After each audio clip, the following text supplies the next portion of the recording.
Am I audible, ma'am? Yes, ma'am. Yes, you are audible. Okay. Yeah, I am also audible to you, Pooja ma'am. Yes, Nivedita ma'am. Good evening, Preeti ma'am. Good evening, Nivedita ma'am. Good evening, Pooja ma'am. The same link we joined, so it's working, right, Pooja ma'am? Yes, I'm ma'am. getting Yes. some messages. Okay, ma'am. Yes, ma'am. It's working. Okay, ma'am.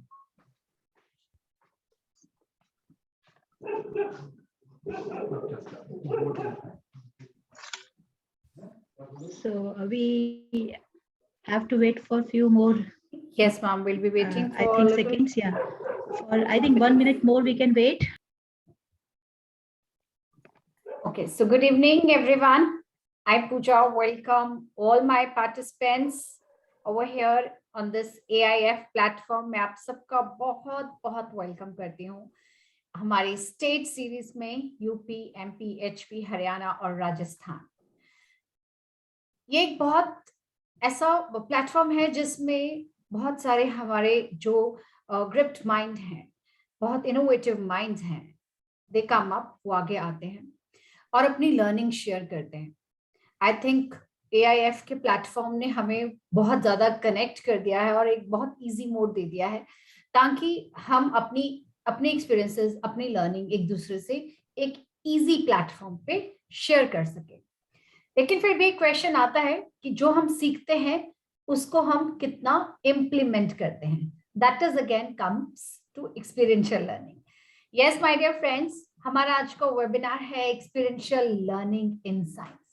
आज हम सीखने जा रहे हैं कि science subject में जो कि जनरली बच्चों को मुश्किल लगता है, चाहे वो केमिस्ट्री हो, चाहे वो बायो हो, इसका हर स्ट्रीम में जहाँ पे हम बच्चों को कहना पड़ता है कि ये साइंस है और साइंस का एग्जाम है, तो वहां पे उनके माइंड में एक फियर आ जाता है। तो उस फियर को हटाने की दिन रात कोशिश होती है हमारे साइंस टीचर्स की।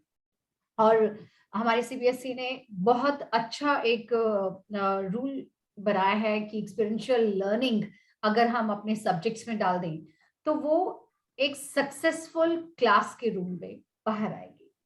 तो आज हमारे साथ जुड़े हुए हैं कुछ ऐसे ही एक्सपीरियंसेस शेयर करने के लिए जो कि एक्चुअल में साइंस क्लासरूम्स को एक सक्सेसफुल क्लासरूम बना सकते हैं, जिसमें हमारे सब बच्चे एक इंटरेस्ट के साथ उस सब्जेक्ट को लर्न कर सकते हैं। तो हमारे साथ हैं आज हमारे resource person Nivedita ma'am and Preeti ma'am. मैं बहुत बहुत वेलकम करूंगी निवेदिता मैम और प्रीति मैम, आप दोनों का। निवेदिता मैम है साइंस फैकल्टी है, CBSE और AIF रिसोर्स पर्सन है।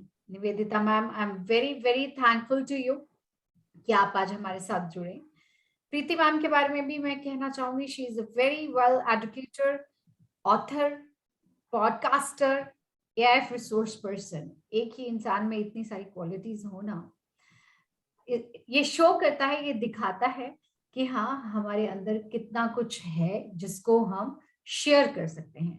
तो सारी नॉलेज को आज इस प्लेटफॉर्म पे, AIF के प्लेटफॉर्म पे हिंदी में, बिकॉज ये हमारा हिंदी स्टेट वेबिनार है, तो हमारे रिसोर्स पर्संस हिंदी में आप सबके साथ एक इजी मोड से शेयर करेंगे experiential learning in science. Over to you Nivedita ma'am and Preeti ma'am. Thank you. Okay, Preeti so मैम, yes, ma'am. जितने भी हमारे फ्रेंड्स हैं, हम यही कहेंगे कि प्रीति मैम और हम जो भी आपके साथ स्लाइड शेयर कर रहे हैं, कोशिश करेंगे हम दोनों ही अपना पॉइंट ऑफ व्यू वहां रखें और आपको जहाँ पे भी जिस भी टॉपिक पे इलैबोरेशन चाहिए हो वो हम लास्ट में जो सेशन करेंगे क्वेश्चन आंसर राउंड, उसमें आप और क्लियरिटी ले सकते हैं। Thank you. Preeti ma'am, over to you.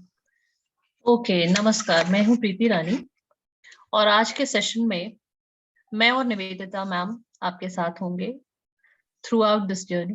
पूरे जर्नी में एक्सपीरियंशियल लर्निंग क्या है, क्यों जरूरी है और हम कैसे इसको अपनी क्लासरूम्स तक पहुंचाएंगे। मैं इस प्लेटफॉर्म के लिए ऑल इंडिया एजुकेटर्स फोरम का तहे दिल से शुक्रिया अदा करती हूँ एंड आप सभी का आभार जिन्होंने इतनी ठंड में, ऐसी मौसम में अपने व्यस्त कार्यक्रम होने के बावजूद यहाँ पर अपनी उपस्थिति दर्ज की। अब मैं उम्मीद करती हूँ कि जैसे जैसे हम इस सेशन को आगे बढ़ाएंगे, आप हमारे साथ हमारे एक्सपीरियंसेस और अपने एक्सपीरियंसेस साथ में साझा करेंगे, सो दैट कि आगे जब हम इस वेबिनार को एंड करें तो हमारे पास कुछ बहुत अच्छी चीजें हों जो हम अपनी कक्षाओं तक ले जाएं। इस उम्मीद के साथ मैं आगे बढ़ती हूँ। इसको अपने क्लासरूम तक, ये जो एक्सपीरियंशियल लर्निंग है, पहले तो होता क्या है और क्यों इसको हमें अपने क्लासरूम में पहुंचाना जरूरी है। एक्सपीरियंशियल लर्निंग करके सीखने की विधा है, प्रायोगिक ज्ञान जिसको कहते हैं, करके सीखना। और अगर आप राष्ट्रीय शिक्षा नीति 2020 NEP 2020 अगर देखें, उसमें कई चीजें हैं जिसमें से 4 बहुमूल्य चीजों को हमने सामने रखा है। हैंड्स ऑन लर्निंग, करके सीखना, आर्ट इंटीग्रेशन, जो हम कला है उसको कैसे इंटीग्रेट करें, स्पोर्ट्स और स्टोरी टेलिंग। मैं आपको फिर से याद दिलाऊं, ये चारों ही अपने आप में बहुत ही विस्तृत टॉपिक्स हैं। इसको एक दिन में 40 मिनट में करना मुश्किल ही नहीं, नामुमकिन है किसी के लिए भी। नाउ जब मैं ये देखती हूँ या जब मैं इसके बाकी आयामों को देख रही थी, तो मुझे चाणक्य की कही भी बात बड़ी अच्छी लगी। आप जो पढ़ रहे हैं अगर वो किताबों तक रह जाए और जो आपका धन है वो अगर किसी और के पास है, तो समय पढ़ने पे आप इन दोनों का इस्तेमाल नहीं कर सकते। पढ़ी हुई चीज अगर किताबों में रह गई और आपका कमाया हुआ धन किसी और ने रखा हुआ है, तो जरूरत के समय मुझे नहीं लगता कि इसका इस्तेमाल हो पाएगा। और यहीं से इस बात की शुरुआत होती है कि आप प्रायोगिक विधा क्यों जरूरी है, क्यों हमें एक्सपीरियंशियल लर्निंग को क्लास में ले जाना है, ताकि जब आप जो कुछ भी पढ़ा रहे हैं वो उनकी किताबों तक ना रह जाए, वो उनकी बातों तक ना रह जाए, वो उनके काम आए जब जरूरत हो। मेरे ख्याल से आप सब इस विचार में मेरे साथ होंगे प्रीति कि जो भी मैं एक हाँ जी यहाँ पे मैम। मैं आपके साथ और सबके साथ एक पॉइंट शेयर करना चाहूंगी जी कि आज के युग में स्किल डेवलपमेंट पे बहुत, कौशल विकास, इसके बिल्कुल ऊपर बहुत स्ट्रेस किया जा रहा है। तो एक्सपीरियंशियल लर्निंग ये डायरेक्टली स्किल डेवलपमेंट के लिए रिस्पॉन्सिबल है। अगर जी स्किल डेवलपमेंट है, जैसे आपने बिल्कुल ठीक यहाँ से चाणक्य की जो सूक्ति है एक्सप्लेन की, कि ये जो स्किल ये एक्वायर कर लेते हैं एक्सपीरियंशियल लर्निंग के थ्रू, ये इनको एम्प्लॉयमेंट जनरेट करने के लिए भी काम आता है। मतलब कि उससे वो अपना कल को कोई भी जो भी अपना जॉब ले सकते हैं।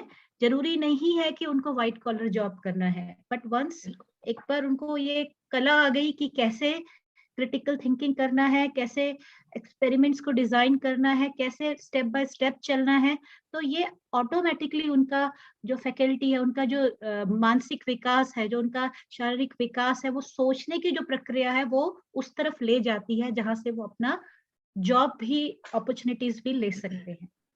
बिल्कुल मैम, आप बिल्कुल सही हैं और मैं आपके इस वक्तव्य को समर्थन करती हूँ। और अगर ये सारी चीजें हम पढ़ रहे हैं तो उनको जानना बहुत जरूरी है जिन्होंने एक्सपीरियंशियल लर्निंग दिया। एंड उनका नाम अगर कोई मुझे यहाँ बता दें, क्योंकि हम बहुत सारी बातें एक्सपीरियंशियल लर्निंग पे करते हैं, किसने सबसे पहले इसके बारे में बात करी कि हम करके ज्यादा सीखते हैं? Who was that? Anyone? BEd में हम लोग इनके बारे में काफी पढ़ते थे। John Dewey. थोड़ा और सोचते हैं, थोड़ा और। थोड़ा मुश्किल है प्रीति मैम जवाब देना, क्योंकि बीएड के गूगल हो सिलेबस से जाएगा सब हट प्रीति चुके मैम, हैं। तब तक गूगल हो जाएगा, आप आंसर कर दीजिए। तो ये जो एक्सपीरियंशियल लर्निंग है, ये का एक आइडिया है जिसमें उन्होंने ये बताया कि हम हर चीज जो सीखते हैं वो अपने एक्सपीरियंस से सीखते हैं, हम पढ़ करके सीखते नहीं है, हम करके सीखते हैं। हम जो करते हैं वो ही हमें याद रहता है, बाकी जो हम पढ़ के एग्जाम में लिख देते हैं वो सिर्फ एग्जाम तक याद होता है। तो कॉल्ब का ये बहुत पुराना थियरी है जो अब अपने सही मायने में क्लासरूम्स तक पहुंच रहा है। एक्सपीरियंशियल लर्निंग होता क्या है? एक्सपीरियंशियल लर्निंग एक तरीका है पढ़ाने का जो सिर्फ विद्यार्थियों को केंद्र में रख करके किया जाता है। वो हमेशा स्टूडेंट सेंट्रिक होता है। ये स्टूडेंट ही कंट्रोल करता है कि वो कितना समझ गया या उसने और किस जगह पे मेहनत करनी है। आपकी सोच को, बच्चों की सोच को, इनफैक्ट बच्चों की सोच को ये क्रिटिकल थिंकिंग की तरफ मोड़ता है, उनके इवैल्यूएशन को ट्रिगर करता है, कोई चीज सही है गलत है या मुझे उसमें और क्या इम्प्रोवाइज करना है ताकि मैं इस चीज को और अच्छे से कर सकूं। ये सारा कुछ एक्सपीरियंशियल लर्निंग देता है। ये हमेशा कोलैबोरेशन की तरफ ध्यान देता है, मतलब एक कोई भी काम आप साथ में मिलकर के कैसे करें, इसके ऊपर इसका विशेष जोर है। ये हर चीज जो आप थियरी में पढ़ते हैं उसको प्रैक्टिकली जोड़ देता है, तो इसलिए ये बहुत इंटरेस्टिंग तरीका हो जाता है पढ़ने और पढ़ाने का। ये कभी भी वो नहीं है कि एक साथ हमने बहुत सारे वीडियोस दिखा दिए और जिसका कोई सार ना निकलता हो, कोई अर्थ ना निकलता हो। सिर्फ वीडियो देखना एक्सपीरियंशियल लर्निंग नहीं है। बहुत सारे एक्टिविटीज कर देना बिना किसी एम के एक्सपीरियंशियल लर्निंग कभी नहीं हो सकता। फील्ड ट्रिप एक्सपीरियंशियल लर्निंग तब होता है जब उसका कोई आउटकम हो, कि वो इस फील्ड ट्रिप से कुछ सीख करके आ रहे हो। अब ये एक्सपीरियंशियल लर्निंग कराता क्या क्या है, ये कहाँ ले जाता है लर्नर्स को, बच्चों को, पढ़ने वालों को? ये हर चीज में बच्चों को एक्टिवली इन्वॉल्व रखता है। आप जो भी करा रहे होते हैं उसमें उसके हर सेंसेस इक्वली काम कर रहे होते हैं। ये इन्वायरमेंट को ऐसा बनाता है कि वो बहुत कंड्यूसिव होता है चीजों को सीखने के लिए, क्योंकि इसमें कुछ रोट लर्निंग नहीं है। लर्न करके हमें वॉमिट करने की चीज हम नहीं सिखाते, हम सिखाते करके बताओ कैसे हुआ, क्यों हुआ, all these questions get answered. इसमें डीप रूटेड लर्निंग होता है और उसका रिटेंशन बहुत टाइम तक होता है। मुझे लगता है सबको याद होगा कि सबने साइकिल कैसे चलाना सीखा था, है ना? तो हम वो कभी नहीं भूलते जो हम करते हैं। लेकिन अगर कोई सिर्फ थियरी पढ़ता रहे कि साइकिल चलाने के लिए उसके पेडल पे पैर रख करके सीट पे बैठना है और उसके बाद पेडल को चलाना है, तो मुझे नहीं लगता कि कोई साइकिल चला पाएगा। इसलिए साइकिल चलाना इंपॉर्टेंट है, तो ये उसके ऊपर ध्यान देता है। मूविंग टू द नेक्स्ट, ये कॉल्ब का ही एक्सपीरियंशियल लर्निंग का लर्निंग साइकिल है। इसमें शुरू होता है एक्सपीरियंस से बातें। अब मैं कहूंगी एक बच्चा जो चलना सीखता है उसके भी कई स्टेजेस होते हैं। उठ करके खड़ा होना, पहला कदम लेना, गिरना, सीढ़ी पे चढ़ना, there are so many things. तो जब वो एक एक्सपीरियंस करता है उसके बाद वो सोचता है, मान लो एक बार अगर सीढ़ी से गिर गया तो अगली बार सीढ़ी देख करके वो थोड़ा अलर्ट होकर के सीढ़ी क्रॉस करता है। Hope we all can relate it कहीं ना कहीं, या तो हमारे बच्चों से या किसी और के बच्चों से हम रिलेट जरूर कर पाते हैं। वो रिफ्लेक्ट करता है, इसका मतलब वो सोचता है कि सीढ़ी में पिछली बार मैं ऐसे गिरा था, तो कुछ इम्प्रोवाइज कर लेते हैं। जब वो इम्प्रोवाइज करता है वो कॉन्सेप्चुअलाइज कर रहा होता है चीजों को। पहला एक्सपीरियंस है, गिर गया, रिफ्लेक्ट किया, सोचा उसने कि कैसे करना है मुझे, मैं धीरे चलूंगा, बैठ करके उतरूंगा, व्हाटएवर। कॉन्सेप्चुअलाइज जब हो गया तब वो दोबारा उस इम्प्रोवाइज चीज को करता है, सो दैट वो जो एक्सपीरियंस है चलने का वो इम्प्रोवाइज्ड वर्जन में साइक्लिक फॉर्म में आगे बढ़ता है। तो इस तरीके से कॉल्ब्स ने कहा कि ये एक बहुत ही अच्छा तरीका है सीखने और सिखाने का। Experience, then reflect, then conceptualise and then experiment. So this is the whole experiential learning cycle given by Kolb. We can discuss अब immediately after this meeting. Experiential learning को हम क्लासरूम्स तक कैसे पहुंचाएं, इसके तकरीबन 10 टूल्स हमने लिए हैं, जिसमें सबसे पहला है फील्ड ट्रिप। एक एक करके हम सबके ऊपर आएंगे और हम सब डिस्कस करेंगे।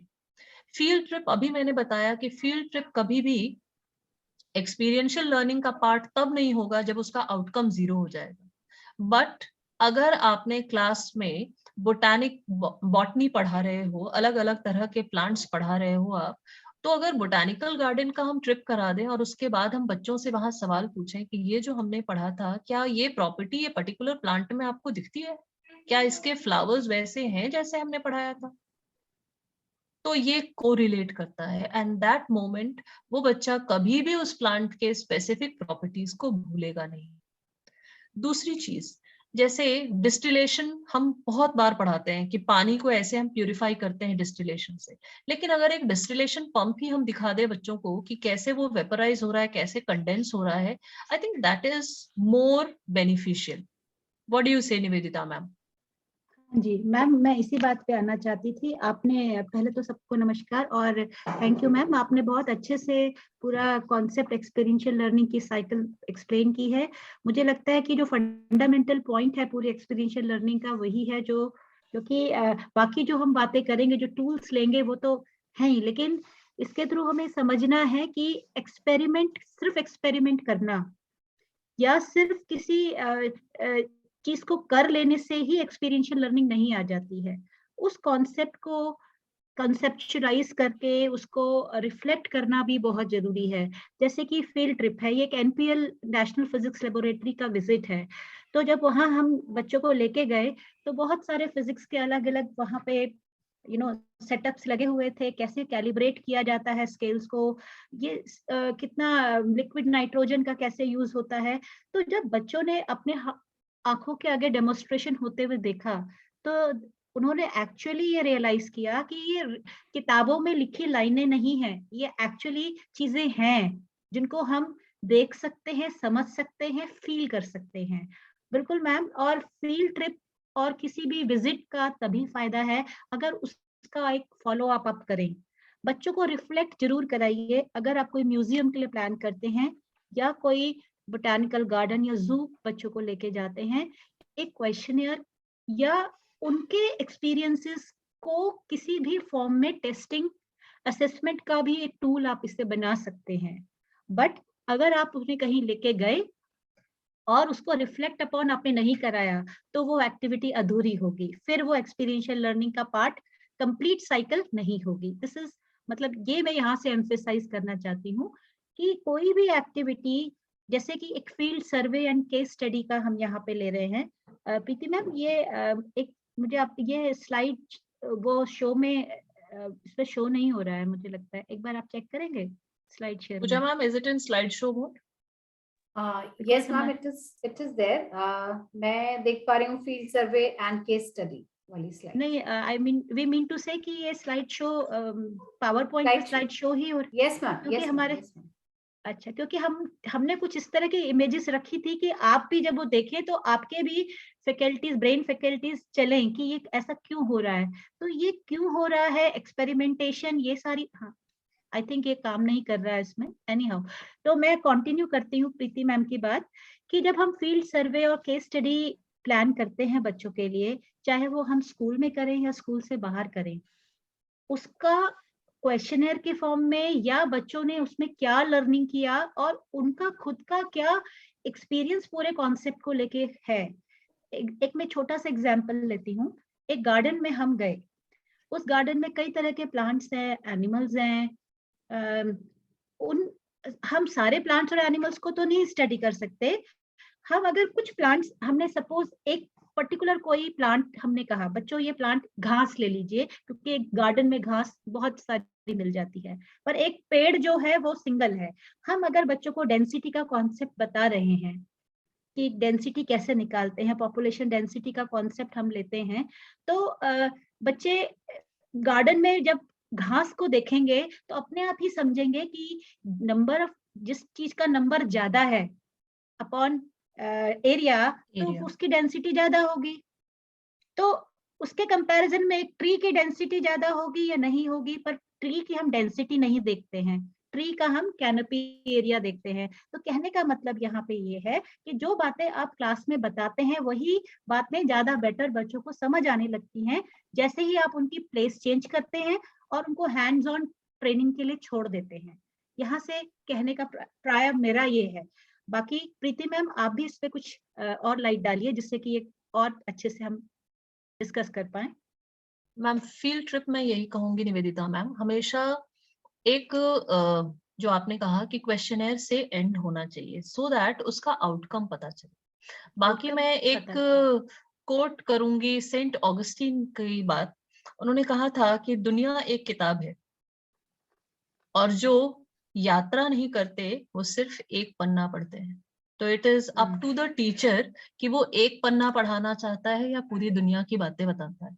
जब आप Exactly, एक बिल्कुल। पेज पढ़ते हैं तो आप बताते हैं कि घास कैसा होता है, लेकिन जब आप घास में बच्चों को छोड़ते हैं तो असल में मालूम चलता है कि कितने वो- कितने तरह के प्लांट्स होते हैं वहां। प्लांट्स होते हैं और है ना? ये एक्सपीरियंस जो है ना उनको लाइफ लॉन्ग चीजें याद रहती हैं। किसी भी सिचुएशन में जाके वो टाइम याद आता है कि हमने इनको ऐसे इस कॉन्सेप्ट को पढ़ा है।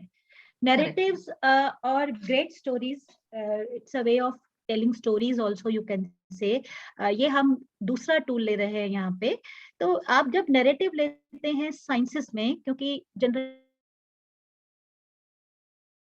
दूसरा और तीसरा टूल लगभग ओवरलैप करता है, बट नैरेटिव को अगर आप साइंस क्लास में लेना चाहें तो सबसे पहले इसे लाइवली बनाना है।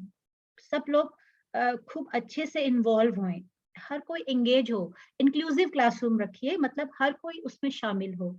ये नहीं कि आपके 4 बच्चे जवाब देते हैं तो चारों को बोल के आप चारों के साथ ही बात करके बाकी लोग अपना रहे, नहीं। हमेशा क्लास को इंक्लूसिव बनाइए, क्योंकि नेशनल एजुकेशन पॉलिसी भी हर किसी को इंक्लूड करने की बात करती है। चाहे वो आपकी क्लास में कुछ डिसेबल बच्चे भी हों, उनका कोई ना कोई रोल आप जरूर रखिए।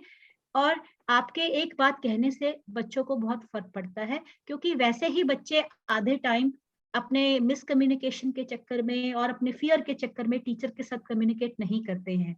तो नैरेटिव, स्टोरी टेलिंग, ये कुछ ऐसे टूल हैं जिनसे आप बच्चों के साथ कम्युनिकेशन बेटर कर सकते हैं। साइंस लिंगो, जिसे हम साइंस की डिक्शनरी, साइंस के वर्ड्स को अच्छे बेटर समझ सकते हैं। तो कोई भी टॉपिक आपको लगता है कि आपको पढ़ाना है, उससे पहले आप उसका एक नैरेटिव डेवलप कर सकती हैं। उसको इंटरेस्टिंग बनाने के लिए आप उसको कुछ फिल्मी अंदाज में शुरू कर सकती हैं। जैसे अगर आप फॉर एग्जाम्पल आपने टॉपिक पढ़ाना है एनवायरनमेंट, एनवायरनमेंट का जब टॉपिक आप पढ़ाओगे बहुत बड़ा टॉपिक है, ठीक है। इसमें आपको पता है बहुत सारे कंपोनेंट हम एनवायरनमेंट में पढ़ते हैं। सपोज मैंने कहा एबायोटिक कंपोनेंट और बायोटिक कंपोनेंट, इनके बीच में हमें रिलेशनशिप आज हमें पढ़ना है, और कॉन्सेप्ट हम ले रहे हैं इकोसिस्टम। इकोसिस्टम पढ़ाने के लिए हम इनको एक्सप्लेन करेंगे, तो क्यों ना हम इकोसिस्टम को एक हीरो की तरह प्रोजेक्ट करें, और उसको हम कोई भी जो पॉपुलर हीरो हैं उनके नाम पे, आज हमारी स्टोरी का हीरो है, वैसे तो इकोसिस्टम है बट हम इसको इस नाम से कहेंगे, सलमान खान या जो। तो जब आप लेबल कर देते हैं किसी चीज को और किसी से टैग कर देते हैं नरेशन के टाइम, वो बच्चों को अट्रैक्ट करता है। अब जैसे एक यहाँ पे एक इमेज आप देख रहे होंगे, एलोवेरा का एक प्लांट है, बहुत छोटा सा एक एग्जाम्पल प्रीति मैम भी आपसे शेयर करेंगे। मैं एलोवेरा के प्लांट की बात कर रही हूँ। एक मुझे प्लांट के इकोनॉमिकल यूजेस बताने हैं। लेट अस से ये हमने एक एलोवेरा प्लांट लिया। एलोवेरा प्लांट बच्चे बताएंगे मैम, आपने पूछा क्या यूज होते हैं, ये है। तो आप इसके ऊपर कोई एक छोटी सी इसके, क्योंकि एलोवेरा मेडिसिनल प्लांट है, आराम से कहीं भी ग्रो कर जाता है, ऐसे करके इसको एग्जाम्पल लेते हुए कई सारे मेडिसिनल प्लांट्स को कवर अप कर सकते हैं। ये मेरा यहाँ पे कहने का मतलब है। मैम आप जो कार्बन वाला एग्जाम्पल है यहाँ शेयर करिए, फिर मैं नरेशन के ऊपर साइंटिफिक कॉन्सेप्ट पे भी एक हम लेंगे। मैं नॉर्मली जब कार्बन पढ़ाती हूँ then I say think of yourself as carbon. तुम कार्बन हो, तुम्हें 4 इलेक्ट्रॉन चाहिए, क्या क्या कर सकते हैं। तुम्हारे बगल में जो बैठा है वो भी कार्बन है, उसको भी 4 इलेक्ट्रॉन चाहिए। And then I tell them कि अब इमेजिन करो कि ये कार्बन क्या क्या कर सकता है। तो उसके सारे केमिकल प्रॉपर्टीज, सारे बॉन्डिंग्स, सब कुछ, डॉट डायग्राम, हर चीज वो बच्चा कर पाता है। तो मैं तो छोटे छोटे नैरेटिव्स यूज करती हूँ to explain big and huge topics. मैं इसी चीज को अगर बोर्ड पे करने लग जाऊं या वीडियो से करने लग जाऊं, then it becomes very boring. Then they start communicating. जब मैं उनको नैरेटिव देती हूँ, then they start speaking.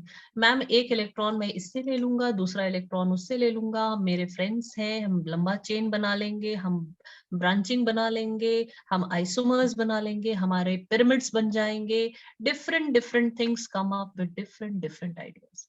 So I love this method is very close to my heart.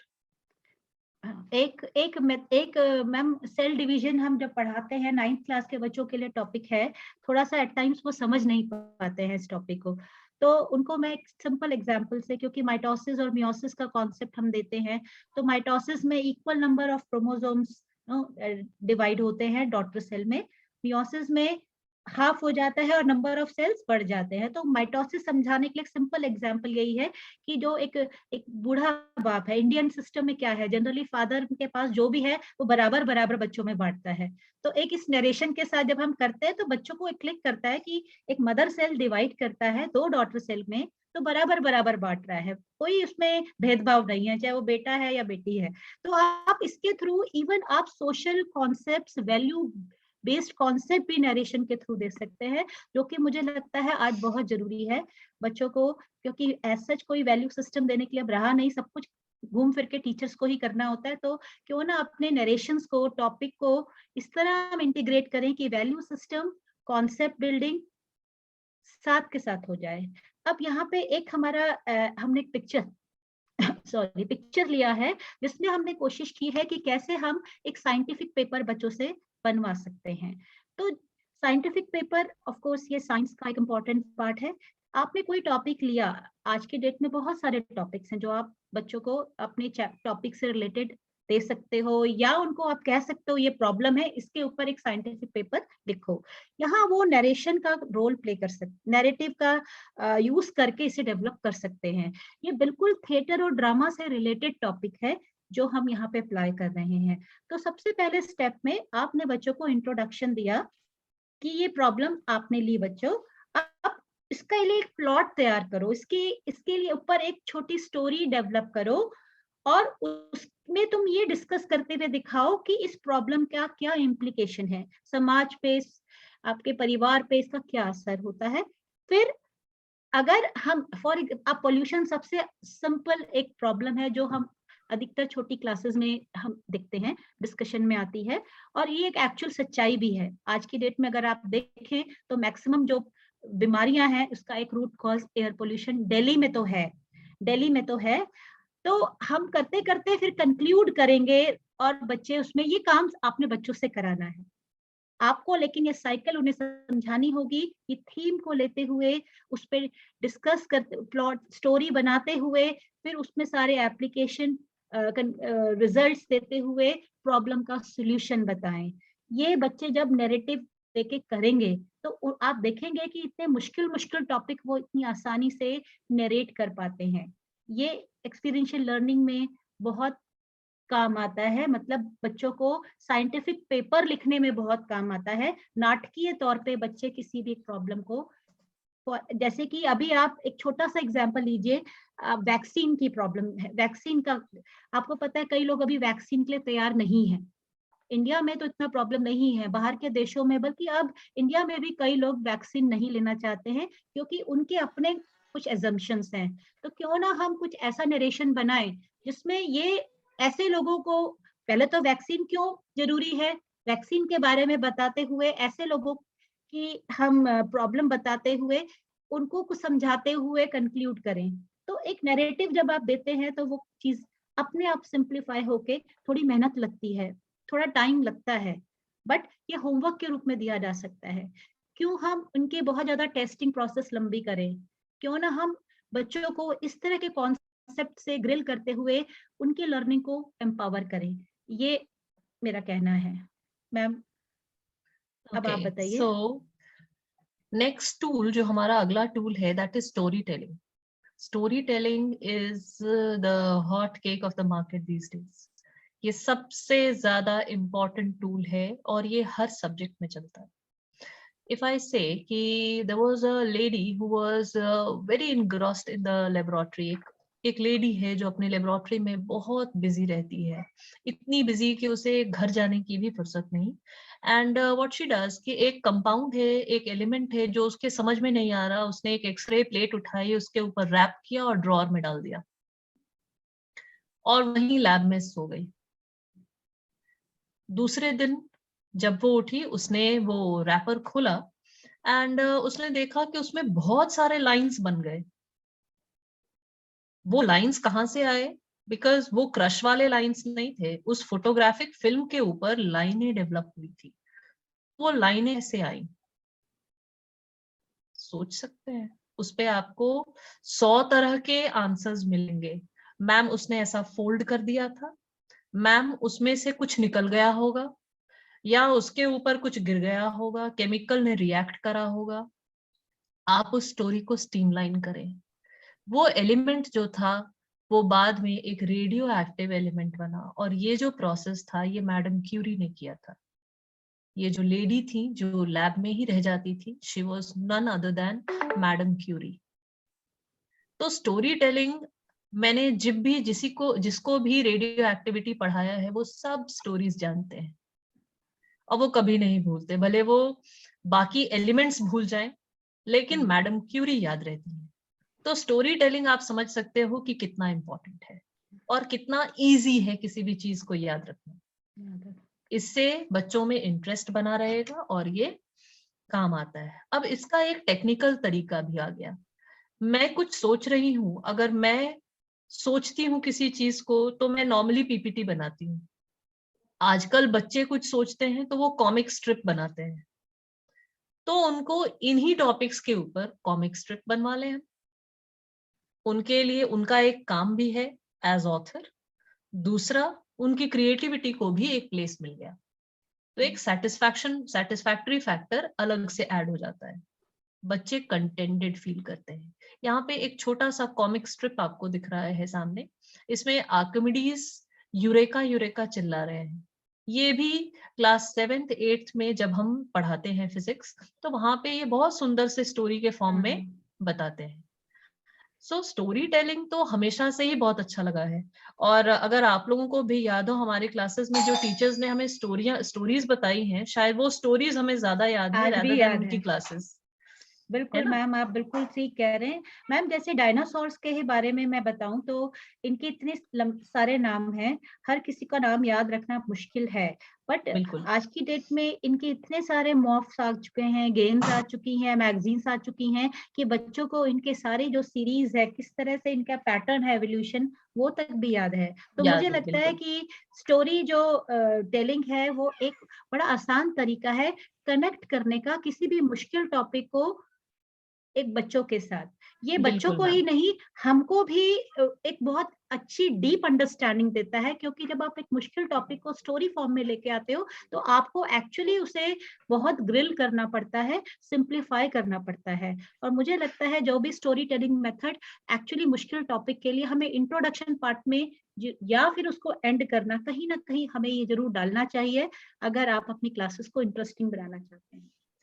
एक और चीज मैं इसमें ऐड करना चाहूंगी निवेदिता मैम, स्टोरी क्लास में बैठ करके वीव नहीं करते।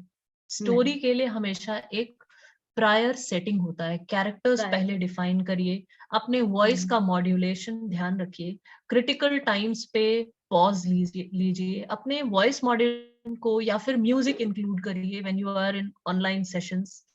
दैट मेक्स अ एनवायरनमेंट, और एनवायरनमेंट का बहुत इम्पैक्ट होता है, इम्पैक्ट तो बहुत राइट? पड़ता है, तो बिल्कुल ठीक है। और इसलिए छोटे बच्चे स्टोरी के खास लिए, करके मैम, बिल्कुल छोटे क्या मैम, वो मेरे को भी बड़े अगर कभी आप स्टोरी सुनाओ तो माहौल बना के सुनाना, बन जाता आई है। एंजॉय।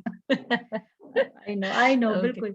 क्योंकि मैम बड़ी क्लासेस में हमें थोड़ा सिलेबस कंप्लीशन का ज्यादा प्रेशर रहता है, तो एट टाइम्स हम सिलेबस कंप्लीशन के प्रेशर में आ ही वो जाते तो हैं। और बट भी मुझे लगता आसान हो है कि जाएगा निवेदिता मैम। हाँ हाँ बिल्कुल, आपने आप ठीक अभी कह रहे हैं कि दुखती हमारे रग पे हाथ रखा है। रख दिया। क्योंकि मैम आपसे बात करते करते मैंने रियलाइज किया कि कई और टॉपिक है जहां इसको इजीली अप्लाई करके हम सिलेबस को और स्पीड अप कर मैम सकते आप हैं, क्योंकि जेनेटिक्स पढ़ा दीजिए, आपने जेनेटिक्स पढ़ा मेंडल की कहानी आप पहले बताइए, बाद में बताइए मेंडल की मेंडल का काम क्या है। मैम तो जेनेटिक्स है, बायोटेक्नोलॉजी है, ये ऐसे टॉपिक है बिल्कुल। जब हम इनमें हिस्ट्री बताते हैं तो बच्चे रिलेट करते हैं, क्योंकि ये सारे प्रैक्टिकल सब्जेक्ट्स हैं। राइट तो और आजकल वो ये न्यू एज टेक्नोलॉजी में आ जाते हैं, तो बच्चे एकदम से रिलेट नहीं कर पाते। जब उनको धीरे धीरे करके लाइव पूरा हिस्टोरिकल बैकग्राउंड देते हैं तो एकदम से उनके आगे वो जब पिक्चर्स चलती हैं तो वो समझ पाते हैं कि हाँ ये चीज है, ये बताना चाह रहे हैं। तो ये बात आप बिल्कुल ठीक कह रहे हैं मैम। तो okay, so next- next tool is experimentation. Experimentation मतलब hands on. Yes Nivedita ma'am. हाँ जी, आप सब जानते हैं दोस्तों कि साइंस बिना एक्सपेरिमेंट के उतना ही अधूरा है जैसे कि नारी बिना श्रृंगार के। मतलब ये आई डोंट नो कितना अप्रोप्रिएट एनालॉजी है, बट मेरा ये मानना है कि मतलब ब्यूटी एंड यू नो जो भी आप कहें, तो ब्यूटी साइंस की है एक्सपेरिमेंटेशन और हैंड्स ऑन ट्रेनिंग।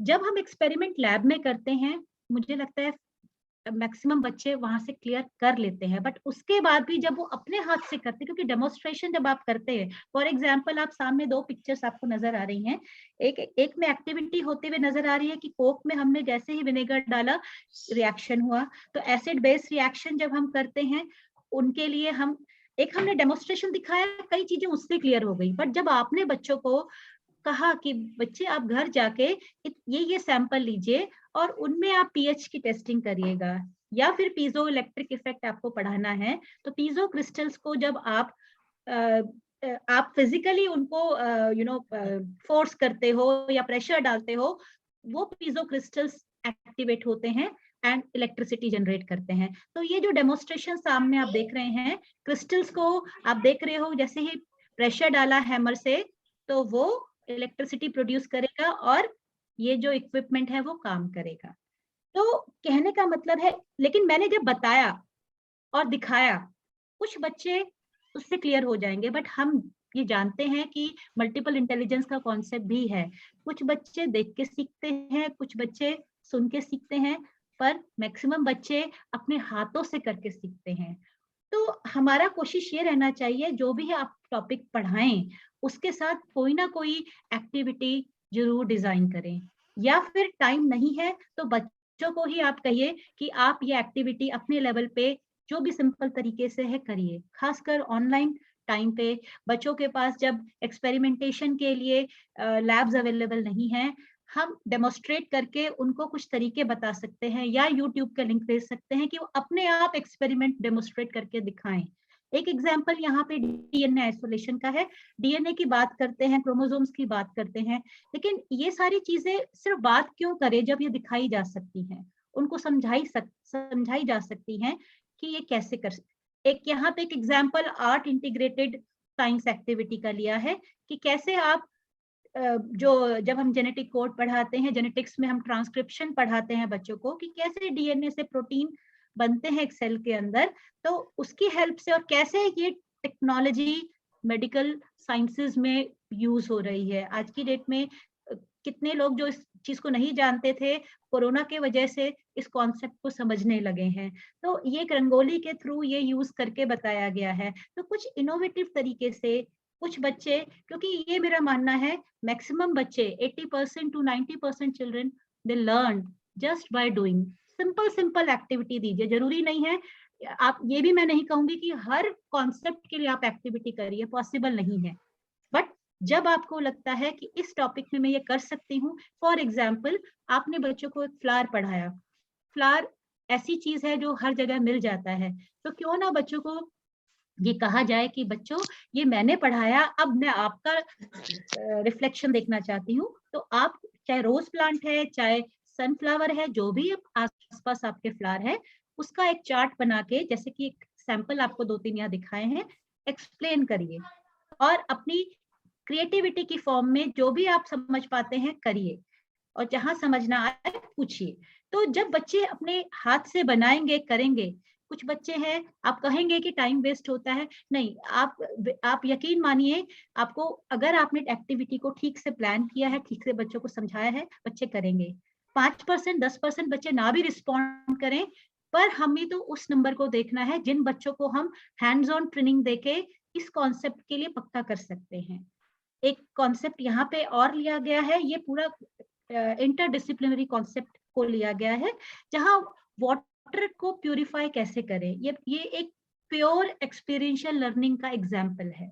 तो यहाँ पे एक, आप जैसे जानते हैं, डिजाइन थिंकिंग का आज के डेट में एक हॉट वर्ड है, जो साइंसेस में हम जो नई न्यू एज टेक्नोलॉजी वर्ड आप कहते हैं, डिजाइन थिंकिंग। तो ये एक ऐसा मॉडल बनाया गया है, सिंक का मॉडल है, जो कि 90% वाटर इसी से ही प्यूरिफाई हो जाता है सिंक में। कभी आपने सोचा है किचन के सिंक से कितना पानी हम वेस्ट करते हैं? और वो पानी ऐसा नहीं होता, जब हम सीवेज के पानी को ट्रीट कर सकते हैं, तो क्या किचन के पानी को ट्रीट नहीं कर सकते?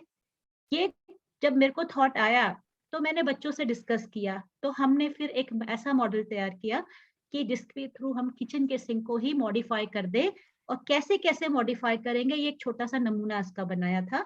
और उसके ऊपर जितनी रिसर्च है, जितना ब्रेनस्टॉर्मिंग है, एक और यहाँ पे है कदल जल, केले के पत्ते से कैसे पानी को प्यूरिफाई करें। तो देखिए, प्रॉब्लम ढूंढी, फिर ब्रेनस्टॉर्मिंग करके उसी को हमने, उसके लिए हमने डिफरेंट एक्सपेरिमेंट्स डिजाइन किए, ठीक है, और उन एक्सपेरिमेंट्स को करते हुए कोई चीज कभी काम नहीं की तो उसको रिप्लेस किया।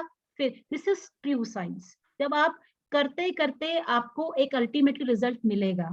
जब ये बच्चों को, अब हमारा ये प्रोजेक्ट कितने आगे जाए ये नहीं पता, पर वो जो बच्चे हैं जिन्होंने इन एक्सपेरिमेंट्स को किया है, वो 101% पक्का है कि उनको एक्चुअली साइंस समझ आई है कि काम करने का तरीका क्या होता है। क्योंकि कल को बच्चे जब 12वीं पास कर जाएंगे, क्या इंग्लिश, क्या फिजिक्स, क्या केमिस्ट्री, क्या बायोलॉजी, अलग अलग कोई भी चीज काम नहीं आती, आता है तो उनका स्किल काम आएगा, और जो पूरी प्रोसेस में उन्होंने कॉन्सेप्ट को समझा है, रियल लाइफ एप्लीकेशन किया है, वो उनके काम आएगा। तो साइंस टीचर का हमेशा कोशिश यही होनी चाहिए। Ma'am, next topic, next tool हम लेते हैं। निवेदिता मैम, नेक्स्ट टूल है हमारा गेम। नाउ हाँ। गेम्स तो एक एसेंशियल पार्ट है, पूरे को करिकुलर एक्टिविटीज हमारे स्पोर्ट्स पे ही बेस्ड है। Nowadays when everything is shut, जब हर चीज आजकल बंद हो गई है, हर गेम बंद हो गया है, देन एवरीथिंग इज ऑनलाइन। तो हम इसमें कई ऐसे गेम्स हैं जो हम पढ़ने पढ़ाने के लिए यूज करते हैं, जिसमें एक कहूट बहुत फेमस है, क्विज और क्विजलेट बहुत फेमस है। उसके अलावा मैंने यहाँ पे और भी कई गेम्स के साइंस गेम्स मैंने यहाँ पे डाले हुए हैं, जो हर तरीके से बच्चों को ये इक्विप करता है कि वो पर्टिकुलर लॉजिक, पर्टिकुलर कॉन्सेप्ट को कैसे वो यूज करेंगे इन गेम्स के through. The next is theatre and role play. हाँ जी। यहाँ पे जितने भी टीचर्स हैं, सब ये मानते हैं कि हमने कभी ना कभी नुक्कड़ नाटक में पार्टिसिपेट किया होगा या देखा होगा। एंड अगर आपको याद हो, हम बहुत सारी चीजें सीखते हैं। जैसे मुझे याद है कि एक नुक्कड़ नाटक में मैंने देखा कि वो बता रहे थे, एक फैमिली सोई दरवाजे बंद करके, और उसके बाद कोई उठा नहीं, and they were asking each other, वो एक दूसरे से पूछ रहे थे कि ये क्यों हुआ। देन एक ने जवाब दिया कि उसने घर के अंदर अंगीठी जलाई और दरवाजा बंद करके सो गए। एंड दे टोल्ड कि हमें कैसे इसको, ये क्यों हुआ, कैसे हुआ, और क्या करना चाहिए था। अंगीठी जलाना इज नॉट एन इशू, लेकिन बंद नहीं होना चाहिए पूरा दरवाजा। तो रोल प्ले और थिएटर से हम कई कॉन्सेप्ट्स को लोगों तक पहुंचा सकते हैं। व्हाटएवर अवेयरनेस, आप जो अवेयरनेस लाना चाहते हैं, वो हम उसमें कर सकते हैं। Next is the model making. अब ये जो मॉडल मेकिंग है, जब बच्चे खुद से मॉडल बनाते हैं तो वो उसकी बारीकियों को देखते हैं। यहाँ पे ब्रेन का मॉडल है, मैंने ऐसे ही कार्बन के मॉडल्स बनवाए हैं, ball and stick model. Ball and stick model में कार्बन की चारों वैलेंसीज वो बॉल और स्टिक से हम शो कर सकते हैं। तो ऐसे कई मॉडल्स आप बनवा सकते हो। एडिबल्स से हम सेल्स बनवाते हैं, कई खाने वाली चीजों को आप सेल के फॉर्म में अरेंज कर सकते हैं, जिससे आप सेल के डिफरेंट ऑर्गेनेलीज बता सकते हो, राइट। तो इस तरीके से मॉडल मेकिंग एक बहुत ही इंपॉर्टेंट टूल है। सर्वे के ऊपर निवेदिता, हाँ जी मैम। प्रीति मैम, मॉडल के बारे में मैं एक बात और कहना चाहूंगी कि ये जो प्रोसेस है मॉडल मेकिंग का, एक टाइम था हम लोग उस पर काफी पैसा लगा के, इधर उधर मेहनत करके, अब जो मेरा पूरा फोकस होता है मॉडल बनाने में कि वो इको फ्रेंडली हो, नॉन टॉक्सिक हो और कोई मटेरियल वेस्ट ना हो, तभी एडिबल सेल मॉडल का कॉन्सेप्ट लिया है। इसके अलावा भी एडिबल सेल मतलब कोई भी मॉडल बनाए उसका यूज करें, उसे फिर कहीं ये नहीं है कि हमने कबाड़ी में डाल दिया। तो या तो पहले वेस्ट चीजों से बनाया जाए, वेस्ट चीजों से बनाने के बाद भी जो बहुत सुंदर बन जाता है उसका क्या किया जाए। तो उसके लिए मैंने ये एडिबल मॉडल का कॉन्सेप्ट निकाला। ये सिर्फ सेल के लिए नहीं, बहुत सारी चीजों में और एप्लीकेबल है। ऐसे ही आपने जब बॉल एंड स्टिक मॉडल कहा है, तो ये बायोमोलिक्यूल्स को पढ़ना या केमिकल मॉलिक्यूल्स को आसानी से पढ़ा जा सकता है, रिएक्शंस को दिखाने के लिए भी बॉल एंड स्टिक मॉडल। और ये हम बच्चों को होमवर्क में दें। हम बच्चों को जब कहते हैं कि तुम ये इतने बड़े सारे आंसर्स रटो और लिखो, इसके बजाय जब ये क्रिएटिव काम हम उन्हें देते हैं तो वो अपना दिमाग चलाते हैं, उसका फ्रेमवर्क बनाते हैं और जहां वो एक्चुअली एक्सपीरियंशियल लर्निंग की तरफ जा रहे हैं। सर्वे, नेक्स्ट मैं जो टूल है लेना चाहूंगी। सर्वे जब हम बात करते हैं, एक्चुअली ये बड़ी साइंटिफिक मेथोडोलॉजी है और आज की डेट में ये again it is a very hot selling cake. क्यों? सिर्फ मीडिया में नहीं, साइंस में सर्वे का बहुत इंपॉर्टेंट रोल है। क्योंकि जब आप हायर लेवल पे बच्चे जाते हैं तो उनको कोई भी अगर वो प्रोजेक्ट डिजाइन करते हैं, कोई भी काम वो करते हैं, डिजाइनिंग के बाद जब वो डाटा कलेक्शन करना होता है, क्योंकि डाटा साइंसेस, सर्वे, ये सब कनेक्टेड टर्म्स हैं और ये बच्चों को स्कूल से ही ट्रेन करेंगे बेटर रहेगा। ये कोलैबोरेटिव एक्सरसाइज है। अगर आपने कुछ, जैसे एक एग्जांपल मैं ले रही हूँ, जैसे कि वाटर सर्वे आपने स्कूल का कराया, आपने कहा बच्चे आप लोग सर्वे करके आइए, देख के आइए कि कहाँ कहाँ वाटर के वेस्ट हो रहा है, कहाँ पे प्रॉपरली वाटर को ठीक से यूज किया जा रहा है, कौन सी क्लास में वाटर स्पिलेज ज्यादा है। एक एक्टिविटी आपने ये दी।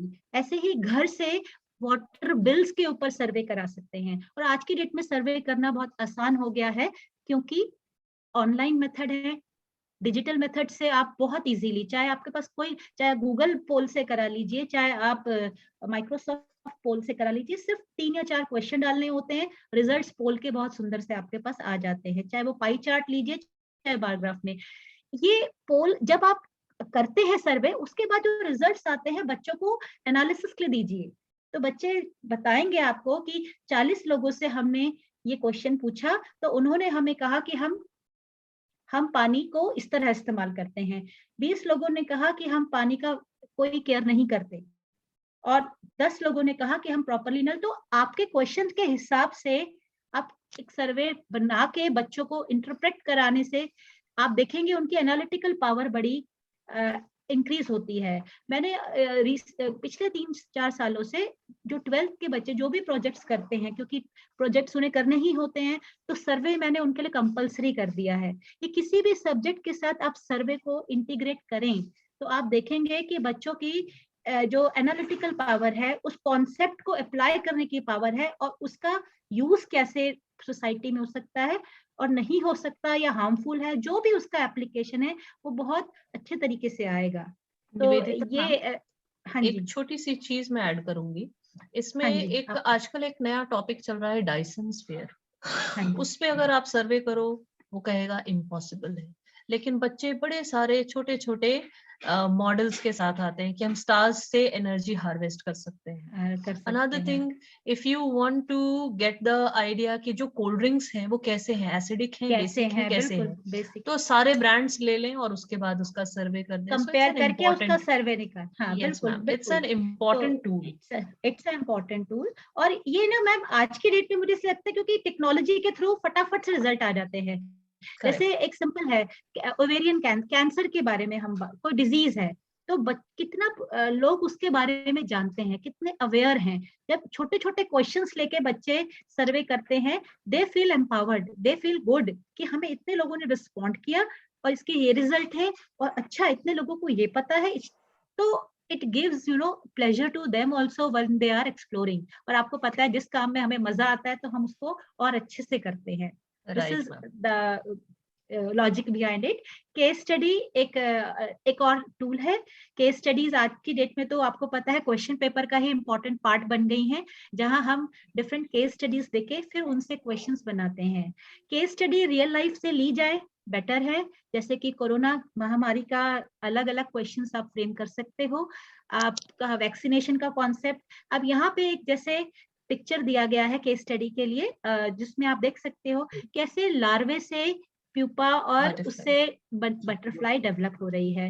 इस केस स्टडी को लेते हुए ये आप इसके ऊपर अलग अलग क्वेश्चन फ्रेम कर सकते हैं, जिसे बच्चे ऑब्जर्व करके स्टडी। इसको दो तरीके से आप केस स्टडी कर सकते हो। बच्चों को आजकल किट्स आती हैं मार्केट में, बच्चे उन किट के थ्रू अपना बटरफ्लाई ग्रो कर सकते हैं लाइव।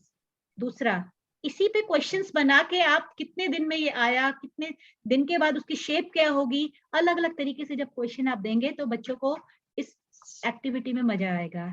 ऐसे ही फॉर्म्स पे आप कुछ केस स्टडी डेवलप करके बच्चों को क्वेश्चन आंसर फॉर्म में दे सकते हैं। टेस्टिंग का भी तरीका है, असेसमेंट का एक तरीका है। एक नेक्स्ट पिक्चर में आप देखेंगे वैरायटी ऑफ सीड्स दिए हैं बच्चों को। वेरिएशन का कॉन्सेप्ट जब हम बोलते हैं बच्चे, और वैसे भी आप इन जनरल कि इतने तरह के पेड़ पौधे हैं, सबके सीड्स आप लेके बच्चे कंपेयर करिए अलग अलग पैरामीटर्स पे, उनकी शेप, उनका साइज, उनका कलर, उनकी अडेप्टेशंस। जब वो बच्चे करते हैं उसके बाद अलग अलग उसके वो टेबल बनाते हैं। फिर आपका लेकिन इसमें एक रोल रहेगा कि आप गुड क्वालिटी क्वेश्चंस जरूर फ्रेम करिए, और अगर टाइम कंस्ट्रेंट है तो आप बच्चों को ही कहिए कि इनके बेसिस पे क्वेश्चन डेवलप करके उनके आंसर्स करके ये आपका एक प्रोजेक्ट है। ऐसे ही एक ये केस स्टडी देखेंगे, रजो शक्ति प्रोजेक्ट हमने किया था मेंस्ट्रुअल मैनेजमेंट में। आपको पता है आज भी मेंस्ट्रुएशन की बात होती है, तो एक ये टॉपिक थोड़ा टैबूड है। तो इसके ऊपर केस स्टडी ये ली गई कि बहुत जो कूड़ा है, जितना भी सॉलिड वेस्ट अगर हम देखें, उनमें जो ये सैनिटरी पैड्स है उनका कूड़ा बढ़ता ही जा रहा है। They are very very hazardous. उनका जब सर्वे किया गया, उस सर्वे के बेसिस पे मैं आपको बता रही हूँ, ये 4 साल पुराना प्रोजेक्ट है। फिर उसको लेते हुए पूरा का पूरा केस स्टडी को हमने कितने एक नए प्रोजेक्ट के फॉर्म में डेवलप किया। तो कोई भी चीज साइंस में क्लोज एंडेड नहीं है, इंटरडिसिप्लिनरी है, ओपन एंडेड है। एक सब्जेक्ट से दूसरे से तीसरा कनेक्ट होता है और एक ब्यूटीफुल इंटरडिसिप्लिनरी कॉन्सेप्ट निकल के आते हैं। जैसे कि आप नेचर में देखते हो हर एक चीज का एक प्रॉपर शेप है। Honeycomb, why they are hexagonal. कोई पर्टिकुलर बिल्डिंग्स की शेप वही क्यों ली है, पाइप आप जब लगाते हैं उसकी वो लॉन्ग ही क्यों होते हैं। इस तरह की छोटी छोटी जो चीजें हैं, उनके लॉजिक, उनके पीछे मैथमेटिक्स, उनके पीछे केमिस्ट्री, उनकी फिजिक्स, जब बच्चे एक्सप्लोर करते हैं तो they come with beautiful ideas with good logic. और पूरी प्रोसेस में उनकी जो रिसर्च प्रोसेस के थ्रू वो एंजॉय करते हैं और एनालाइज करके बताते हैं। That gives you immense pleasure as a teacher also. I think The last tool is, yes ma'am, the last tool is simulation. Today simulation has become, I mean it is close to everybody now. Her teacher के दिल के बहुत करीब है ये।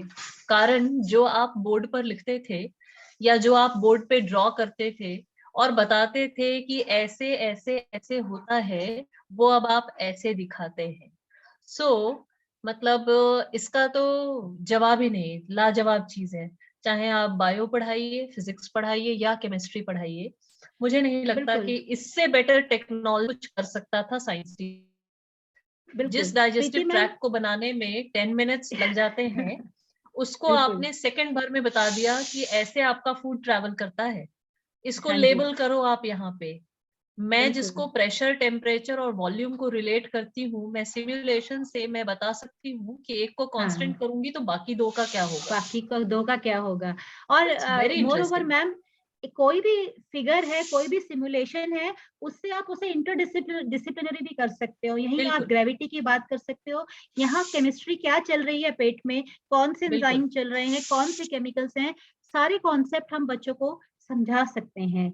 तो कहने का ये मतलब है सिमुलेशन ने आज ये बिल्कुल उसी तरह है जैसे कि हम टेस्ट ड्राइव बैठ के भी कर सकते हैं। आजकल आप घर से बैठ के ही अपने नई ड्रेस खरीदनी है उसको ट्राई कर सकते हो। तो सिमुलेशन बच्चों को एक फीलिंग देती है। वो एक बिल्कुल। अलग बात है कि इंडिया में अभी जो टेक्नोलॉजी है सिमुलेशन की वो एडवांस नहीं हुई है, तभी हमारी जो ओ लैब्स हैं या जो भी हमारी वर्चुअल लैब्स हैं वो इतना बच्चों को अट्रैक्ट नहीं कर रही है, प्रेरित नहीं कर रही है। बट मुझे लगता है कुछ ना होने से कुछ तो बेटर है। कम से कम 10 में से 4 बच्चे तो ये जान पाएंगे कि हम जब एक टेस्ट ट्यूब में दूसरी टेस्ट ट्यूब में ऐसा डालते हैं, मिक्सिंग करते हैं तो ये होता है, या हीट करते हैं जब हम फेलिंग एबी डाल के और उसको हीट करते हैं तो कार्बोहाइड्रेट का जो टेस्ट आएगा वो क्या कलर देगा। मतलब कहने का ये मतलब है कि सिमुलेशन जरूर कराइए बच्चों को, एटलीस्ट देखने से बहुत तो नहीं पर हाँ काफी फीलिंग वो ले सकते हैं एक उस चीज टॉपिक मैं के इसमें रिलेटेड। ऐड करूंगी निवेदिता मैम, जब भी कोई भी सिमुलेशन हम सिलेक्ट करें तो बहुत ध्यान से, क्योंकि कई बार उसमें गलत कलर, गलत केमिकल का नाम होता है। ये मैंने एक्सपीरियंस किया है, इसलिए मैं हमेशा कहूंगी सिमुलेशन को पहले आप चला के देख लीजिए कि वो आपके लैब के मेथड से मैच करता है या नहीं। मैच करते हैं और नहीं, इसके बिल्कुल। साथ हम इस पूरे सेशन के एंड में आ चुके हैं, और now the floor is open to everyone for any kind of question. Thank you so much, Preeti ma'am and Nivedita ma'am. सच में it was really an amazing session. मुझे खुद लगा कि साइंस की क्लास इतनी इंटरेस्टिंग हो सकती है। तो बच्चों के साथ अगर हम ये सारे एक्सपेरिमेंट्स करें, ये सारी एक्सपीरियंशियल लर्निंग एक्चुअल में इंप्लीमेंट करें, तो हमारी साइंस क्लास एक बहुत अच्छा लर्निंग एस्पेक्ट दे सकती है। आप जब लास्ट टाइम बात कर रहे थे सिमुलेशन के बारे में, मेरे माइंड में आर्टिफिशियल इंटेलिजेंस भी आ रही थी, जो कि आज के टाइम में साइंस का एक बहुत बड़ा एडवेंचर है। So thank you so much. Of course yes, हम क्वेश्चन आंसर्स के लिए ओपन है, राइट? अगर किसी का भी कोई क्वेश्चन है, हमारे experts Preeti ma'am and Nivedita ma'am, they can surely answer, but please it's a request, आप अपना यहाँ पे रेज हैंड करें, जो ऑप्शन है हमें दिया हुआ रिएक्शन साइन में, you can raise hand. In the meanwhile I will be sending in chat box the links. अब आप सबके लिए कुछ नया है हमारे पास। अब वो नया क्या है? हमने बहुत कुछ सीखा आज के वेबिनार से कि एक्सपीरियंशियल लर्निंग कैसे की जाती है। तो सीखा तो है, हम क्लासेस में करते भी हैं, लेकिन अब हमारे लिए सबसे इंपॉर्टेंट क्या चीज है, जिस चीज को हम लेके आए हैं AIF स्टेट वेबिनार के through, we are going to float one link which is of one competition. और ये कॉम्पिटिशन है हमारे सारे साइंस टीचर्स के लिए। जैसे मैंने कहा कि हम बहुत सारे एक्सपेरिमेंट्स करते हैं, ठीक है? तो ये कंपटीशन है इनोवेटिव साइंस लीडर्स के लिए, right? Most innovative science leader. तो ये इस कंपटीशन का टाइटल है, और देखना ये है कि ये टाइटल कौन जीत रहा है। और जो भी ये टाइटल जीतेगा उसको ग्लोबल मास्टरमाइंड, जो कि एक नोबल प्लेटफॉर्म है एक्सपर्ट प्रोफेशनल्स का, उसकी ओर से सर्टिफिकेशन मिलेगा और सोशल मीडिया रिकॉग्निशन मिलेगा। अब आपको इसमें करना क्या है? इस कंपटीशन में आप जितनी भी एक्सपीरियंशियल लर्निंग करते हैं अपने क्लासरूम में, कोई भी एक्सपीरियंशियल लर्निंग अगर आपको लगती है कि ये हमारा नोबल आइडिया है, जो कि दूसरों को बहुत इम्प्रेस कर सकता है, हमारे अदर साइंस फैकल्टीज को हेल्प कर सकता है, तो आपको उस नोबल आइडिया की इमेजेस या वीडियो इस लिंक में अपलोड करनी है। हमारे एक्सपर्ट्स उसको जज करेंगे, और उस जजमेंट के बेस पे we will be choosing the best ones. Minded? हाँ, एक और कंडीशन है, हम कोई नेट से, इंटरनेट से कुछ नहीं उठाएंगे, ना ही हम मतलब उसको एक्सेप्ट करेंगे। और जो भी इस कंपटीशन में पार्टिसिपेट करेंगे, उनमें से हम 3 बेस्ट इनोवेटिव साइंस लीडर्स हम सिलेक्ट करेंगे, जिनको ग्लोबल मास्टरमाइंड की ओर से सर्टिफिकेशन मिलेगा। तो मैं आप सबके साथ वो लिंक शेयर करना चाहूंगी। उतनी देर निवेदिता मैम और मैम, आप कुछ क्वेश्चन अगर किसी का एंटरटेन करना चाहते हैं तो please. Anuradha Sharma has raised her hand. Anuradha Sharma, Anuradha ma'am, unmute Anuradha करिए। मैम को अनम्यूट करना पड़ेगा। Yes ma'am. Good evening, ma'am. Preeti good ma'am. Evening ma'am. Good evening Anuradha ma'am. Yeah. And I would first like to thank both of you for such a wonderful session. And of course, yes, I did learn many new things, but couple of things we had already been doing, लेकिन हमेशा brushing up की जरूरत पड़ती है, अपने आप को remind कराने की जरूरत पड़ती है, जो आप लोगों ने बहुत अच्छे से किया. And this is not the first webinar that I am attending. Actually मैंने निवेदिता मैम का भी किया हुआ है, प्रीति मैम का भी किया हुआ है, and it's always been wonderful listening to you people, because you people use the first hand experience that you have faced while teaching so many things in the class.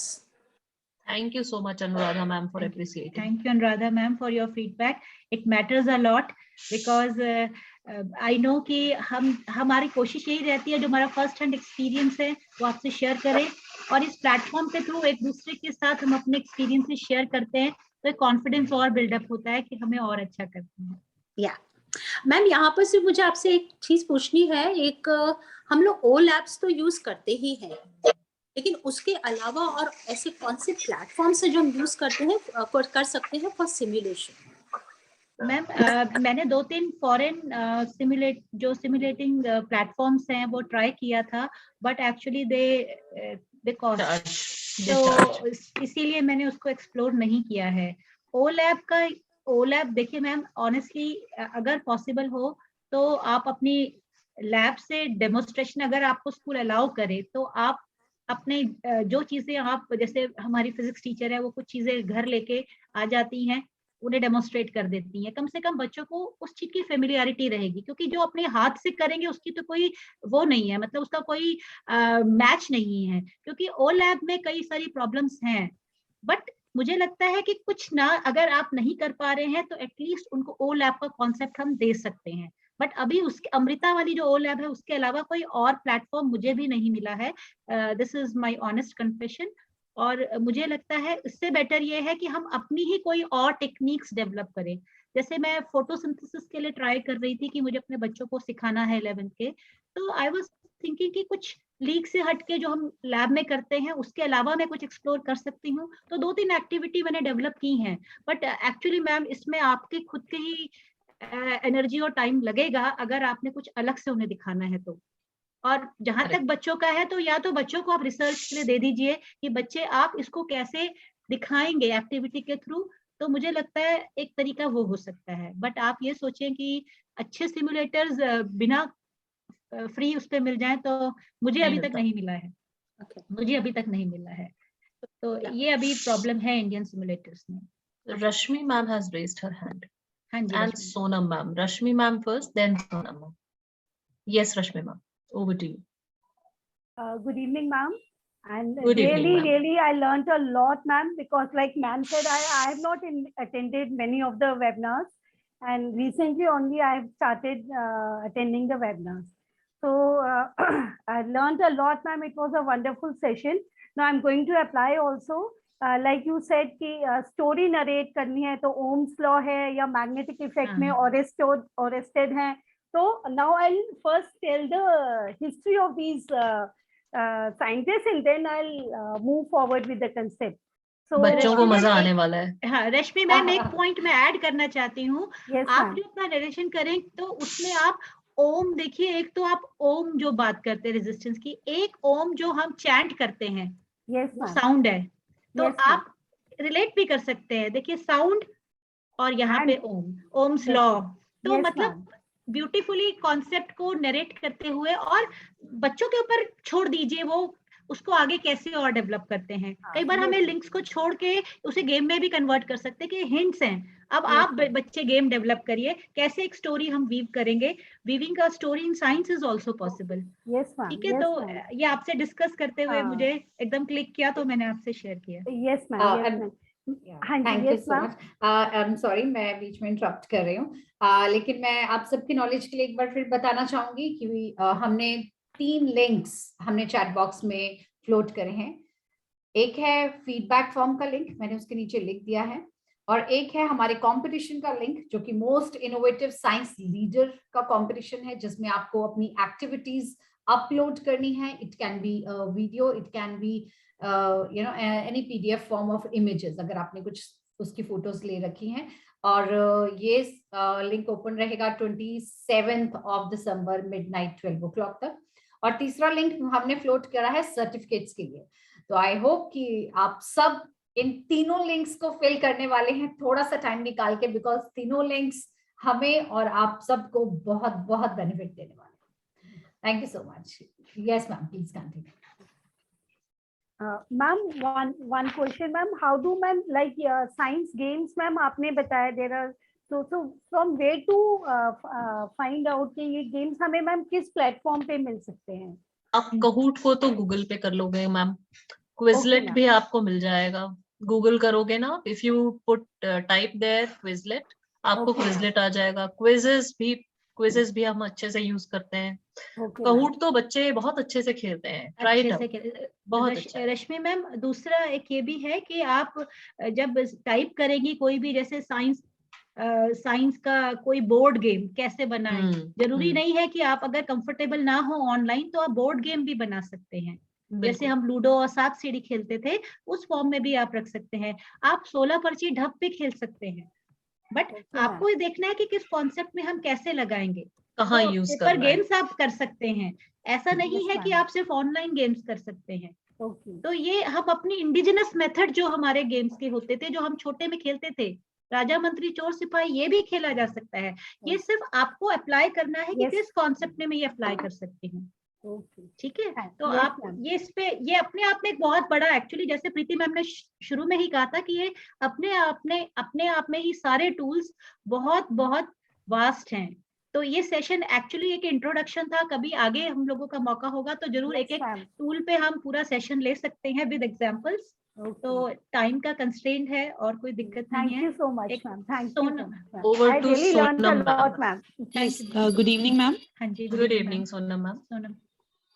First of all, the session was very nice. And I have a doubt. I want to use choice board in class 10th for the carbon compound.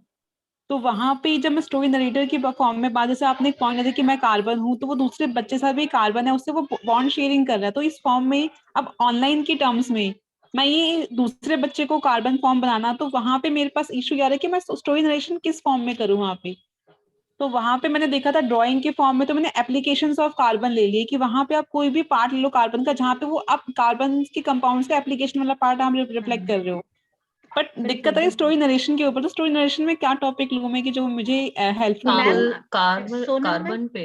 Yes Sonam ma'am, आप ये जो आप बोल रहे हो इसी पे ही आप नरेट कर सकते हो. आप अपनी पावर पॉइंट पे ही 2 बच्चे लेके एक पहले पेज पे आप वो डालिए, जैसे स्टोरी डेवलप करते हैं ना, कि ये 2 बच्चे, अगर मैं 2 कार्बन मानूं, या अपनी क्लास के 2 बच्चों के नाम डाल दीजिए.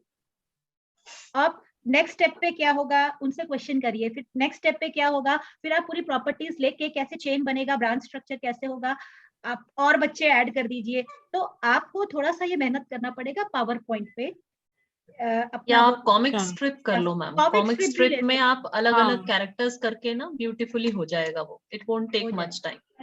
या मैं सोचती हूँ उन्हीं कैरेक्टर्स बच्चों को डायलॉग्स देके काइंड मास्टर पे वो वीडियो कंपाइल करने की. ये भी कर सकते हो. बिल्कुल. Video presentations are actually a best method. अगर आप ये फॉलो करें, बच्चों का ग्रुप बनाइए, उन्हें बोलिए बच्चों टॉपिक पे करना है, अपनी एक video PPT presentation with their demo. तो जब बच्चे करते हैं तो वो बहुत अच्छे से ही कुछ कमाल. वही स्टोरी फॉर्म कैसे करूं यही समझ नहीं आ रहा था मुझे कि वो स्टोरी फॉर्मेशन किस फॉर्मेशन. आपको स्टोरी फॉर्म करने के लिए आपको आराम से बैठना पड़ेगा और इमेजिनेशन अपनी बढ़ानी पड़ेगी. ये आसान नहीं है, ये कोई किसी को सिखा नहीं सकता. इसके लिए आपको खुद से बैठ के सोचना है, क्योंकि अपने बच्चों को आप जानते हैं और हमें भी खुद थोड़ा तरीका सीखना पड़ेगा कि कैसे स्टोरी, क्योंकि ये एक ऐसा पार्ट है जहाँ पे आई थिंक पूजा मैम ज्यादा हेल्प करेंगे. लैंग्वेजेस मैं अगर बताऊं आपको, आप हमेशा स्टोरी क्या, कौन से कॉन्सेप्ट के लिए बनाओगे, उसके हिसाब से कैरेक्टर्स पहले डिफाइन करो. देन गेट द ग्राउंड कि उसमें क्या क्या हो सकता है, so that it comes close to the topic. And then have a climax and come to the conclusion. At least have a proper, बोलते हैं ना, एक एरिया डिवाइड कर लो, so that it becomes easy for you. well defined होना चाहिए.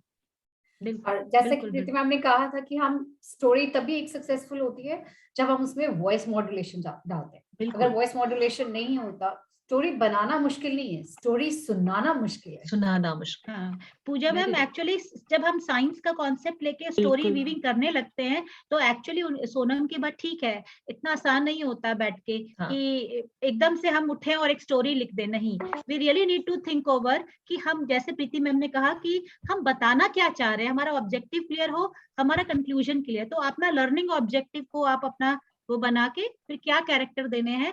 I agree बिल्कुल प्रीति ma'am, आपने बिल्कुल सटीक तरीके से सिंप्लीफाई करके बता दिया है। तो सोनम मैम आप इस तरीके से करेंगे तो शायद आप स्टोरी लिख पाएंगे।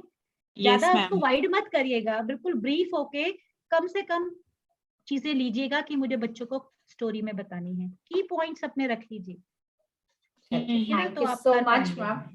Thank Thank you you, so ma'am. much.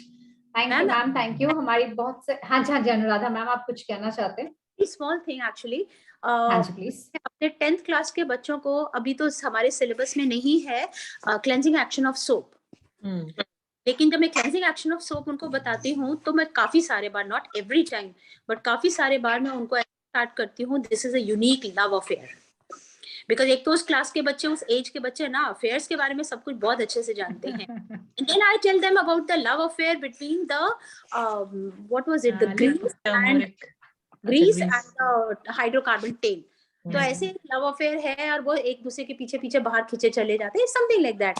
सो वो जनरली हाइड्रोफिलिक और भी बच्चों के लिए और भी Hydrophobic इंटरेस्टिंग हो जाता होगा। हाइड्रोफोबिक, हाइड्रोफिलिक, तो अपने आप वर्ड्स को जब ब्रेक करते हो तो फिला ये बोलते हो तो बच्चे अपने आप ही अट्रैक्ट होते हैं। लव हेट ये जब हम बात करते हैं, यू आर राइट, बिल्कुल अनुराधा मैम, बिल्कुल रियल लाइफ एक्सपीरियंसेस से तो बच्चे बहुत जल्दी कनेक्ट होते हैं। Right. Thank you so much Nivedita ma'am and Preeti ma'am, आपने इतने अच्छे तरह से सबकी क्वेरी सॉर्ट आउट करी, इतनी पेशेंस से। I am very thankful to our all participants also, specially I always thank to those people who sit with their cameras on, right. तो मैं बहुत थैंकफुल हूँ प्रीति मैम का और रश्मि मैम का, जो कि थ्रू आउट वेबिनार में अपने कैमरा ऑन करके हमें सुनते रहे हैं।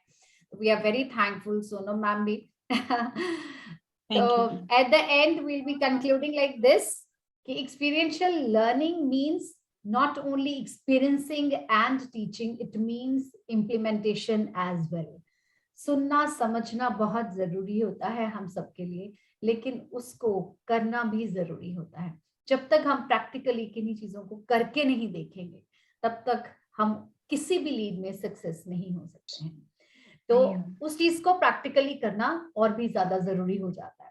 तो इसी के साथ will be meeting in our next webinar, जो कि हमारा स्टेट सीरीज का अपकमिंग वेबिनार होगा। Will be floating the link and the flyer in the group state webinar के।